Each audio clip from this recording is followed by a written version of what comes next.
Today at Cragsted Race Engines, I'm Craig Hasted. We've currently been in business for about 20 years. Most people have their race engine, they bring it to us. The majority of the time they're looking for more power. We tear the engine down, inspect it, find out if there's been any issues with it. We try to find ways to make more power. We wheel the engine, we go to our engine dyno it, we validate whether we haven't improved the horsepower at all, and we give them back to the customer to go back racing again. Over 90% of the business at Cragsted is purely race engines, whether it be 24-hour international stuff, V8 Ute racing, or your local club racer. Currently, Cragsted has a contract to build and maintain the entire field of V8 Ute race engines.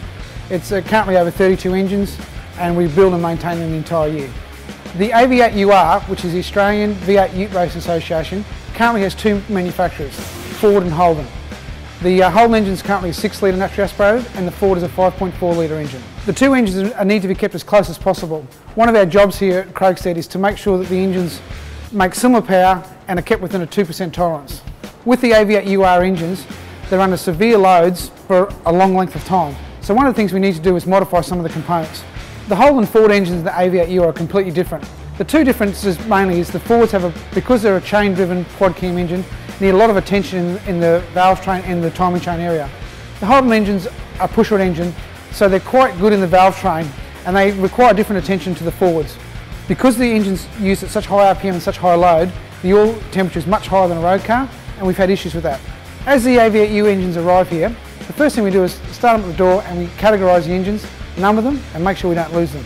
In the strip down area, we tear the engine apart, inspect it, find any cause of any damage, categorise what we need to do next, i.e. the next piston size, bearing size, organise the work, and send it around the various other parts of the workshop for that work to be done. We also have a CNC machine. We design and manufacture a lot of components, intake manifolds, timing covers, throttle bodies, etc. All components that require crack testing are done on our Magnaflux machine here. Cranks, conrods, etc. are all crack tested to make sure that ensure they're in good order. As we've been in the business for about 20 years, we've heard all the stories about one oil being better than the other. So we're very sceptical. So we did our own independent testing with the Newlon oil, and we're extremely happy with the power, the performance, and the reliability we're seeing with the engines. Like most oils, Newlon claims that they add a friction modifier to the oil. We don't believe that, so we went and did our own dyno testing. We're extremely happy with the results, and based on the same weight oil, the Newlon oil made more power, and from what we've seen, been more reliable. The AV8UR's two engines are completely different in the bearing material. The Holden's use an aluminium bearing, and the Ford uses a tri-metal lead-based bearing. After a year's work, we pulled both engines apart to find no adverse wear with using Newlon oil with either bearing. Likewise with other hard-wearing parts of the engine, we've seen no adverse wear from using the Newlon oil.